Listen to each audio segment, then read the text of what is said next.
Hi Bio 111 students and welcome to week 9. Today we're going to be covering chapter 10 and the topic of today's lecture is cellular reproduction. So first thing we got to define is the different types of cellular reproduction. We have binary fission, mitosis and meiosis. But in each one we have a situation where we have a parent cell that we end up with daughter cells. So we're going to first define those terms.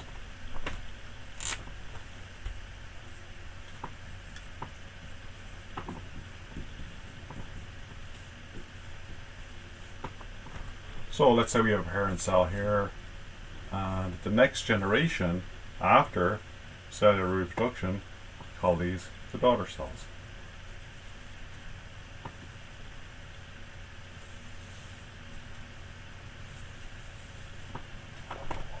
So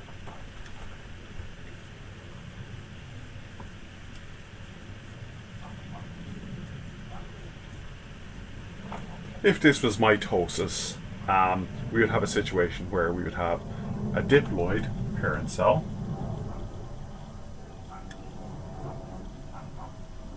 so we know that in the human we have 46 chromosomes, and we would also have a diploid daughter cell. It would also have 46 chromosomes if it was human. However, it doesn't always just occur in human beings, so we don't write 46 and 23, we write diploid, we write 2N, which is 2 pairs of chromosomes. And these are also 2N. And if this was mitosis, these two daughter cells are identical, and they're also identical to the parent cell, because this is a division of the parent cell. Now, if this was binary fission, this is the only way that prokaryotes do reproduction. And in the case of binary fission, you don't need to worry about diploid or anything like that. Basically, the parent cells and the daughter cells are always identical to each other, and so that would be binary fission, which is only in prokaryotes. We see mitosis and meiosis in eukaryote cells, like humans, plants and animals. So, but one of the things we have to realize is that in meiosis, our daughter cells are going to be haploid, which means that they will have one set of chromosomes apiece, because these gametes are going to get together with another cell in order to make a diploid organism later.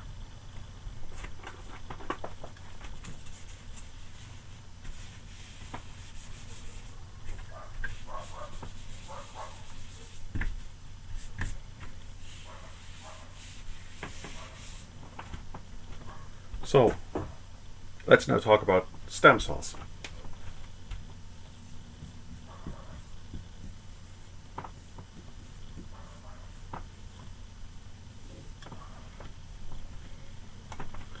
Stem cells we often talk about embryonic stem cells. It's quite a controversial subject, but we can also have stem cells from bone marrow have been successfully harvested from bone marrow.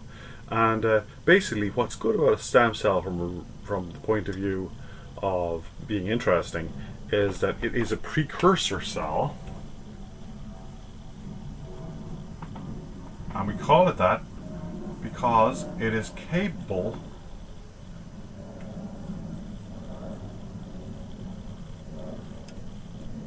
of becoming any tissue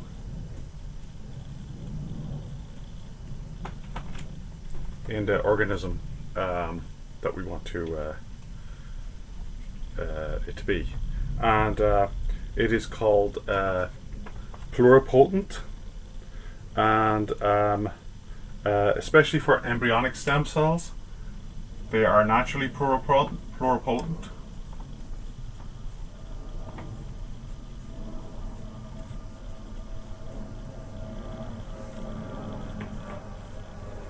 And pluripotent is that term that it can become any tissue. So we use the word pluripotent, meaning all-powerful. And in non-embryonic stem cells, like that of those that are harvested from bone marrow, we call that induced pluripotent. So other stem cells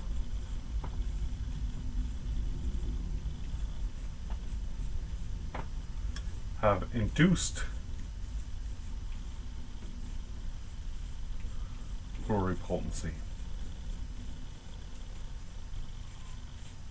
And like I said, pluripotency is that ability to be any kind of tissue, to form any kind of tissue. We talked about stem cells. Now we're going to talk about the rest of the cells.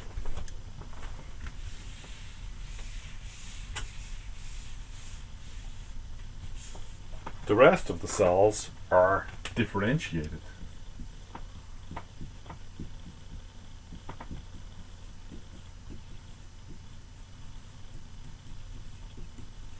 So we could think of the stem cells as being undifferentiated because they're not already set out into what they're going to be. A differentiated cell is a liver cell, a bone cell, skin cell, brain cell. You're not going to make that cell into anything else other than what it already is. It has been differentiated, and that is post-embryonic, and it's not a stem cell that has been harvested from bone marrow or anything like that. This is just a differentiated cell. So it's all the rest of the cells that we deal with.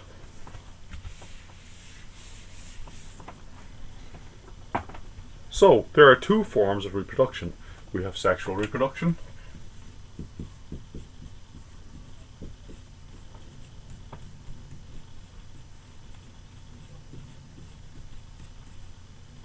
and asexual reproduction.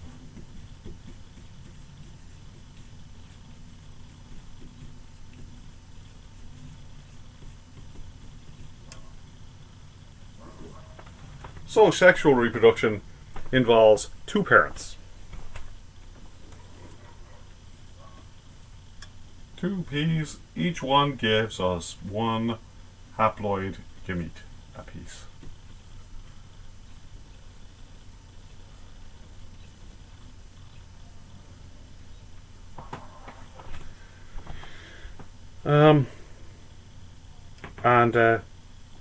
Each gamete contains one set, not both sets, one set of the parent's chromosomes. So the offspring show great diversity in their genetic makeup. Offspring are diverse in their genetic makeup. And that is because we have the inherited genetic material from both parents. In asexual reproduction, we have one parent.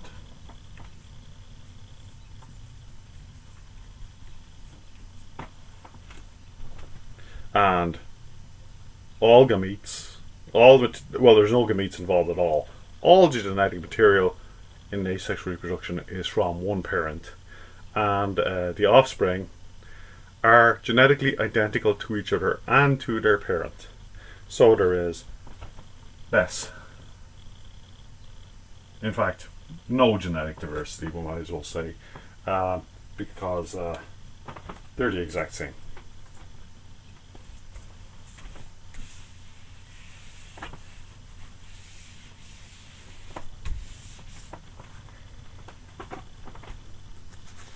So let's talk about one of those organisms that uses asexual reproduction. We could talk about yeast, or we could talk about any of the other prokaryotes, the slime molds, and any of the other prokaryotes we've discussed so far in this class. Prokaryotes reproduce by a very simple method called binary fission.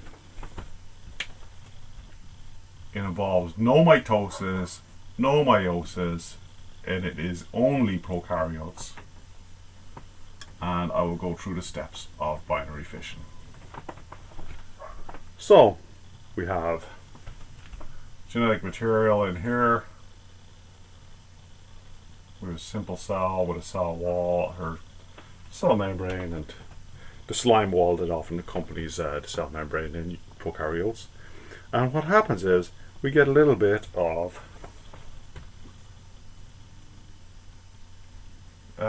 increase in the genetic material in the center of the, which is usually RNA in prokaryotes.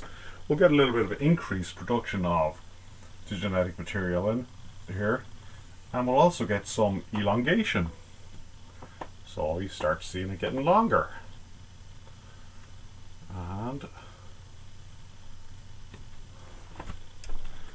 slowly but surely, we start seeing this genetic material being split, and a ring called a Fitz Z ring formation beginning to form right here in the center.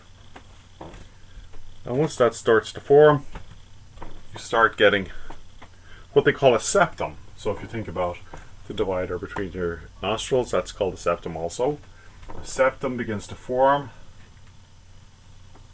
and slowly but surely you end up with this situation here, where it ends up with a complete separation, and you end up with two identical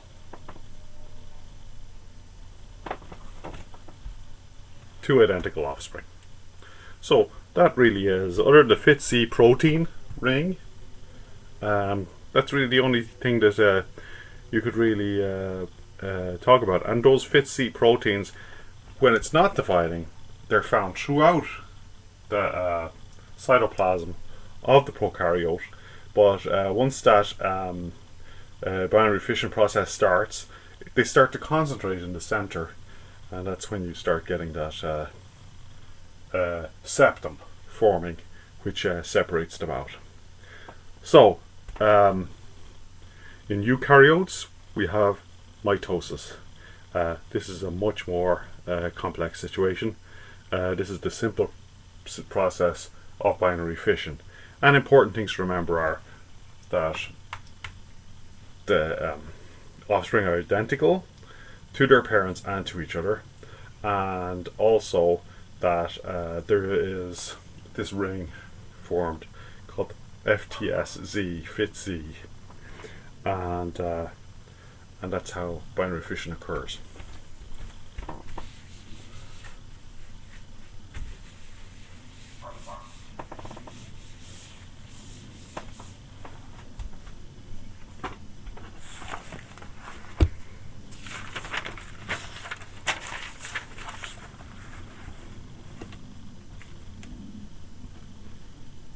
So, human beings have 23 pairs of homologous chromosomes.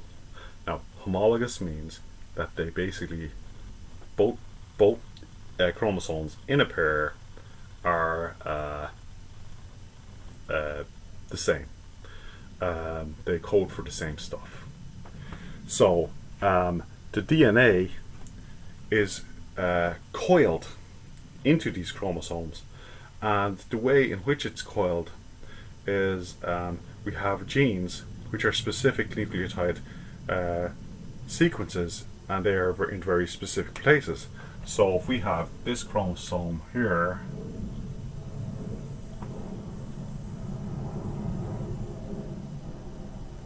and we have a centromere in the center here, this is this region in the center where these two are joined, we call it the centromere. The place where we would find the gene for, let's say, eye color as a gene, we would find it right here on this guy, and we would find it right here on this guy. So these two are called sister chromatids. This is called a chromosome, and these are called sister chromatids. So this one here is a sister chromatid, and this one here is a sister chromatid. And their connection is called the centromere. Let me draw some of those terms.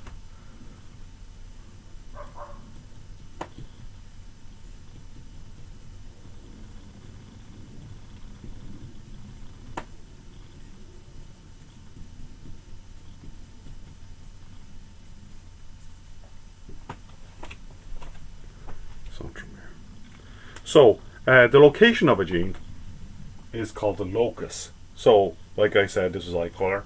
This is the locus of eye color on this chromosome. So, homologous means same knowledge. DNA, just so you know, while during interphase we have the DNA being replicated, and during that process, which you really can't make out on the slides or anything like that. That's why interphase just looks like an ordinary cell, and it is what's going on the majority of the time in a cell's time is it's just in interphase. It's sitting there, and we're going to talk a little bit about that later.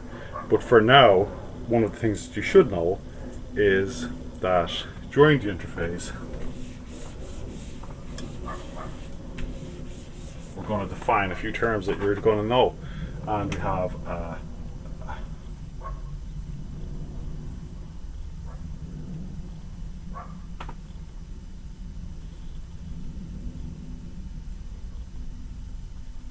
if you guys could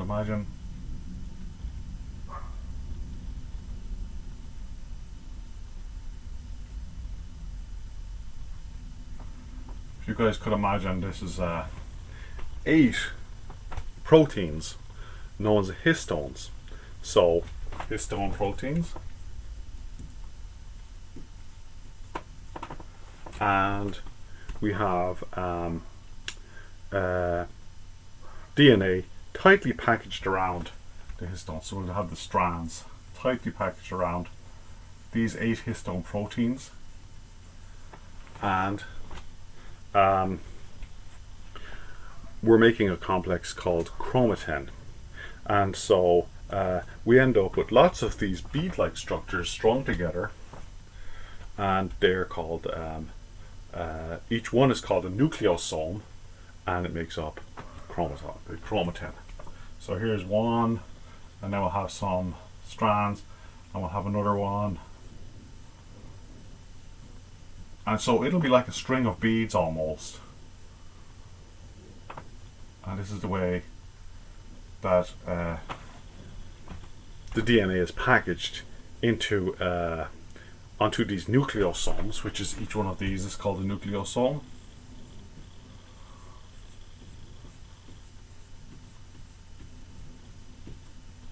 And a lot of those together is called chromatin, which looks like this beaded, fibery, a long set of beads basically with fibers. And so we just wanted to define nucleosomes, histones, and chromatin.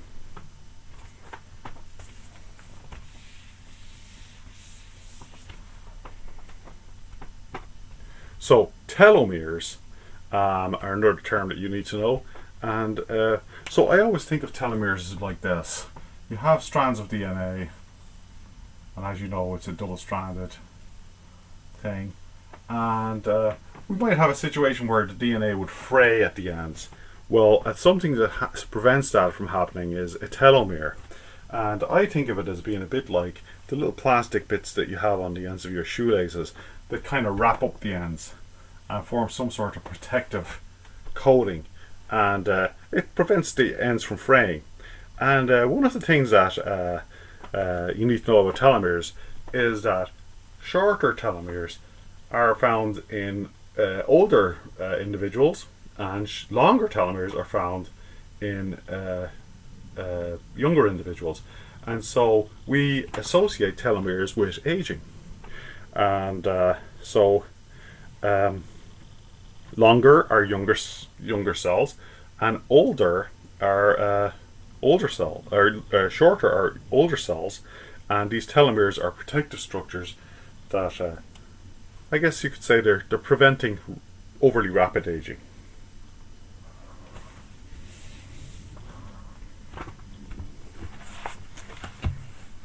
I should spell that word just so everyone sees it. Telomere. Spelt just like it sounds.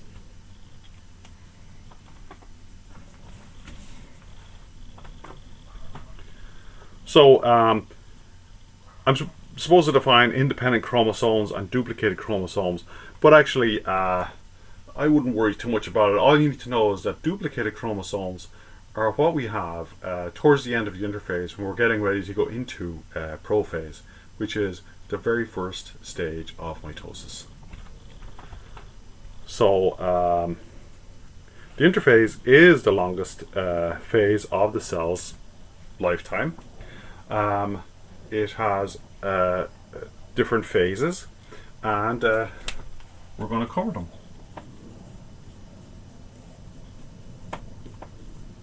And like I said, in lab, the majority of the cells you looked at were in interphase. It doesn't look like there's anything much happening that you can see. You don't see any spindle fibers or anything like that. All you see is a cell that looks like it's just sitting there. But there are a few things going on, and one of them is the first phase of the interphase, which is the G1 phase.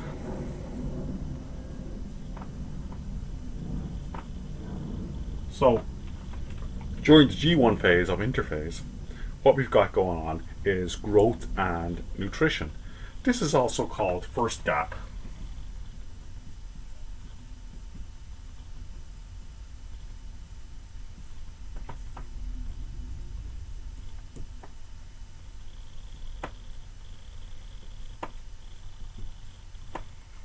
So what you'll see going on, the cell is basically it's taking a rest and a getting ready time for the next bit of work it has to do.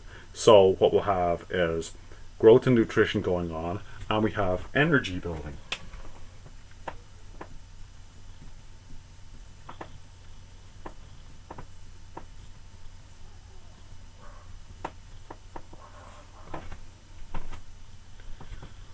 So this is mainly going on in the nucleus during interphase. So then we have the S phase, and this is the time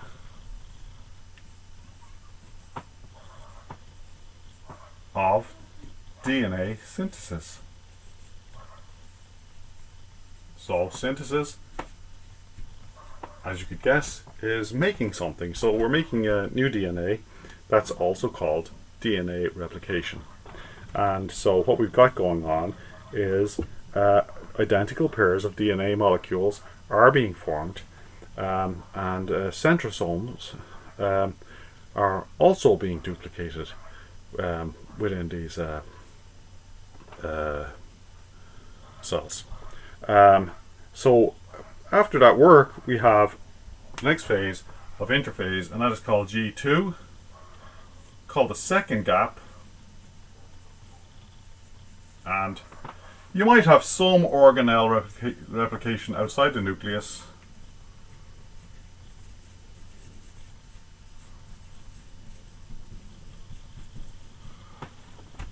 But mainly what we have is a replacement of the energy stores that were used during the S phase when DNA replication was occurring. And some replenishment is going on, so energy replenishment.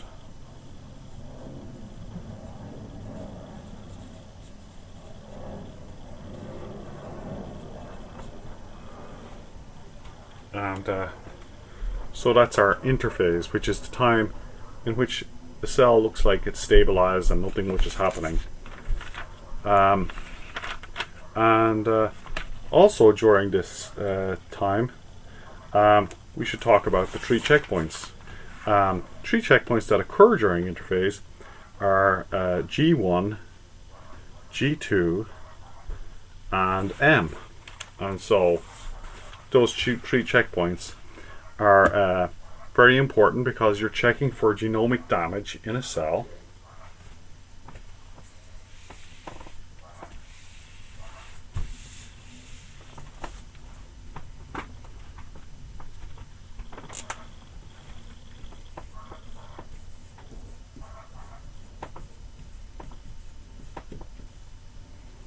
So when you think about checkpoints, you might think about safety, and that's exactly what's going on here. So we have G1,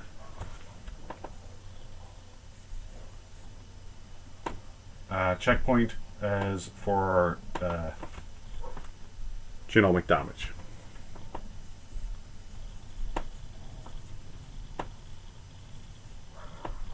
So this is really the time for the cell to find a mistake and to deal with it. G2 is a checkpoint that looks at the cell size and its protein reserves, because they're important if it's to go into mitosis.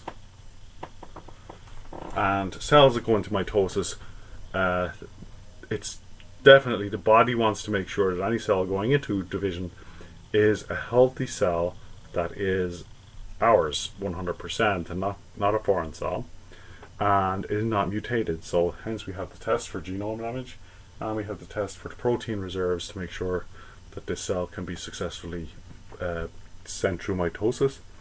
And then we have the M checkpoint is the last one, and that basically checks that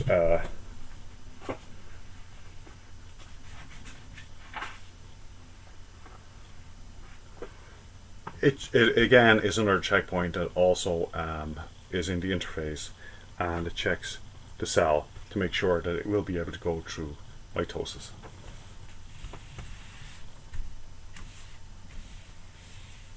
So those were the three checkpoints: G1, G2, and M. There are two other checkpoints that you also need to know about, and they are A and S. So if you are asked a question about checkpoints, you would know that there's G1, G2, M, S, and A. So now we're going to talk about when things go wrong. And this is not during the interphase. This is when cell division goes wrong, we end up with a problem called cancer.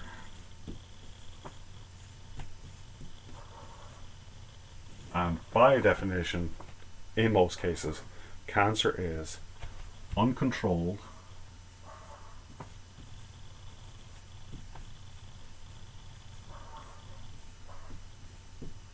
reproduction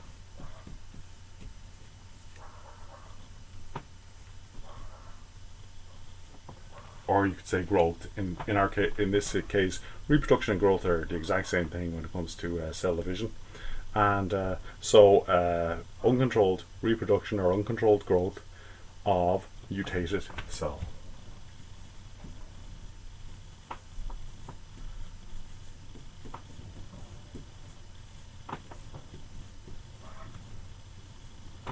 So we can see that's one of the main reasons why we have all of these checkpoints and safety stops to prevent mutated cell growth or reproduction. So you could say uncontrolled growth or uncontrolled reproduction, whichever suits you, of mutated cells. So now we're going to talk a bit about the 5 phases of mitosis.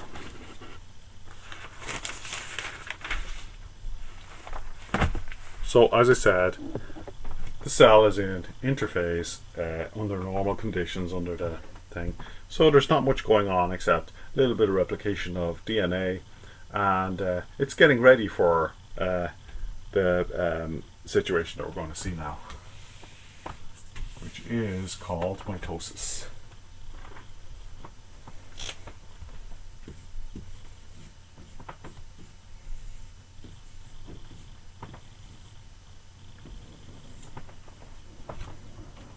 So the very first phase of mitosis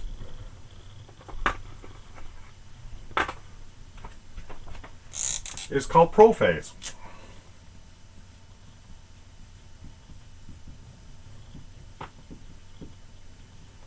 we have our cell, and it's just been sitting in interphase, waiting for its chance. And so we have the nucleus with its material here.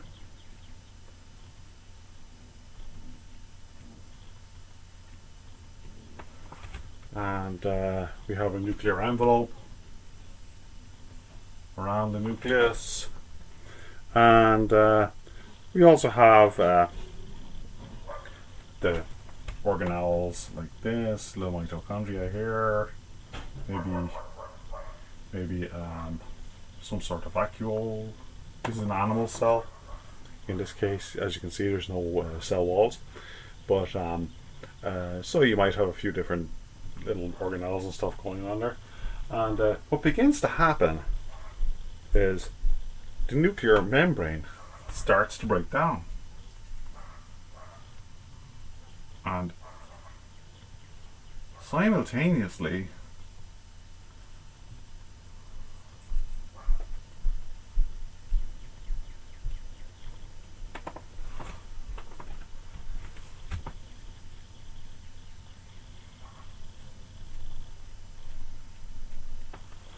these guys start to condense, and they start to become visible to us.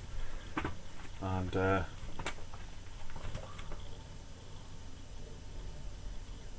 these are chromosomes, and they're starting to become visible. And this is called condensing. Think of it as being like a cloud. When a cloud starts becoming visible to us, it's because condensation is forming, and that's one of the reasons why it becomes visible. And another thing we start to see is the centrosomes, which are these little points in the cell that usually aren't oriented in any particular place. Well, they start to move to what we call the poles. So let's say it's here, and the other one is here, and they start to move towards these areas here, which are called the poles. So you could say, like our planet, we have the poles on opposite sides, and that's where we got the idea that there are poles. And while that's happening, we're getting spindle fibers beginning to emerge from each one of these centrosomes. Not to be confused with centromeres, because the centromere is holding this little thing here. These are centrosomes, and those in the middle of the chromosomes are centromeres. So we'll say these three things are happening: spindle fibers forming, chromosomes condensing, centrosomes,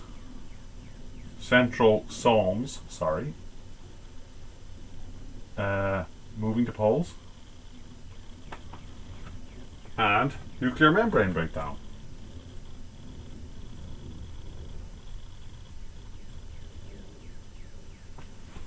So those four things are happening, and I would know that. So we start to see something happen in the next phase. In the book, it's called the prometa phase. I'm going to cover it here.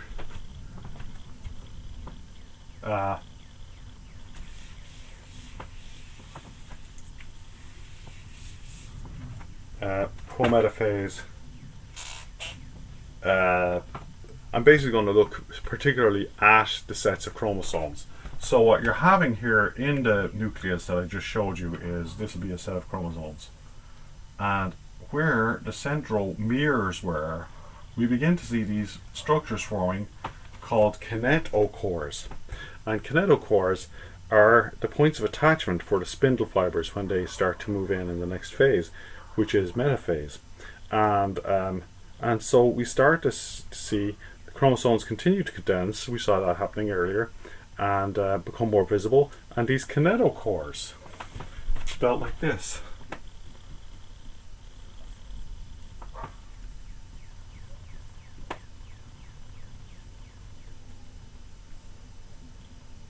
forming. And these are points of attachment on the sets of chromosomes. The microtubule spindles become more pronounced, and they start to attach to these kinetochores. And we'll show you what that starts to look like. At this point, the nucleus has broken down, and we have these chromosomes out in the cytoplasm, and we have our centrosomes and the spindles trying to grab onto these kinetochores, and each one will grab onto the opposite side.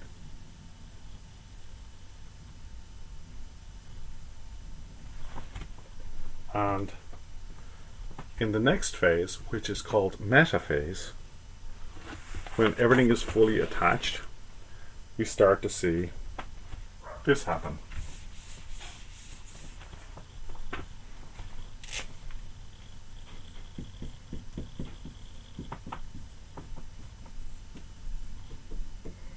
A lining up of the chromosomes in the center, as there's an equal amount of pull and push from each side, and we'll have our microtubules going all the way to our centrosome, and like I said, pulling in opposite and equal force from both poles, and we call this metaphase.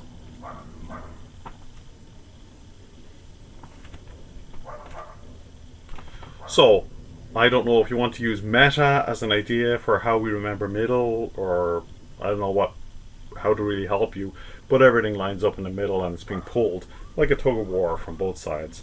And finally, what begins to happen is we will start to break the chromosomes apart. And we call this place, we'll talk about this right now, call this place the metaphase plate, the area which they line up in the center.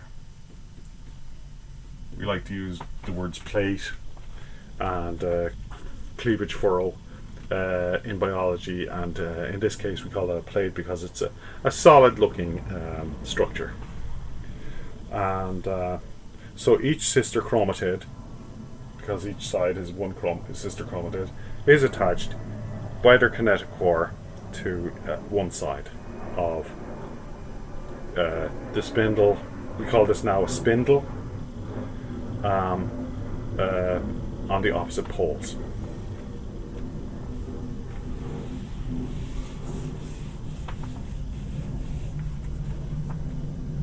So anaphase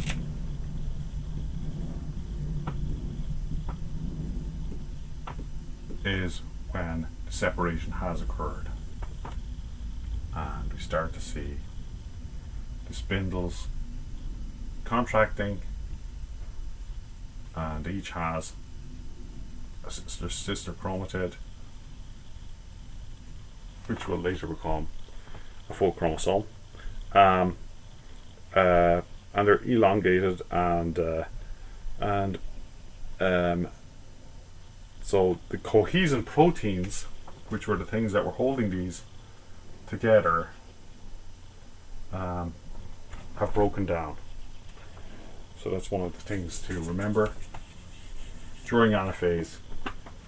Cohesin, which is the glue that holds these chromosomes together, breaks down, and the spindle fibers pull in opposite directions, and they pull these chromosomes apart.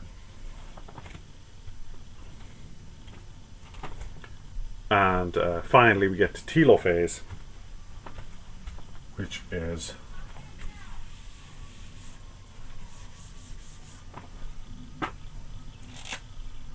when they are completely apart, and we start to see a nuclear envelope assembling again, with each set of genetic material surrounding it.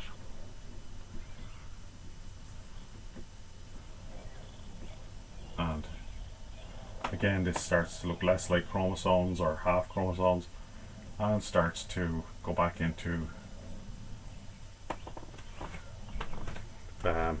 regular DNA.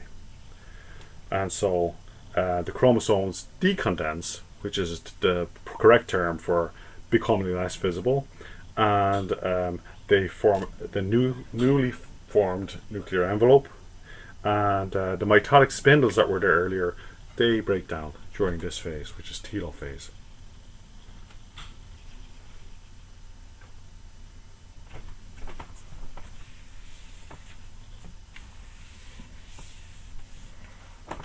So I just want to spell one word for you. Cohesin was the protein glue that held the chromosomes together, that was broken down during the anaphase, and I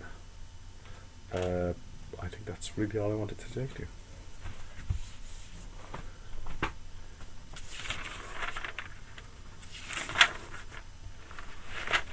So we have covered the spindle microtubules and their function. We've covered the centrioles and their function, the kinetochores, those points of attachment on the chromosomes, and spindle poles, their attachments for the spindle fibers to pull. And now we should talk about right after mitosis happens, we go into, you have this telophase cell with its two newly formed nuclei, I should say. And we have cytokinesis has to happen. And cytokinesis is another term for splitting these two guys, or splitting these guys into perfectly identical twins of each other. So what happens is, in animals, we have a cleavage furrow beginning to form.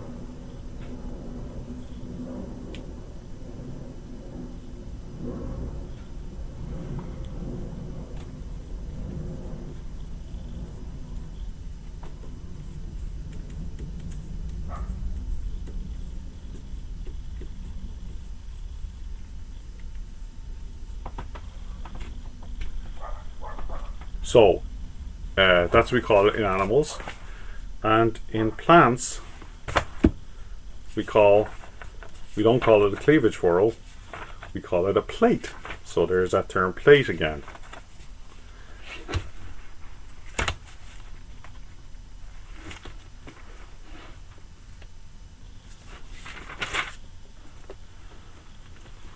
So we call this a cell plate in an animal or in a plant. So this is our animal cell, and we'll do a plant cell down here, and it's more square because of the cell walls. And we got to see a little bit of this in the lab.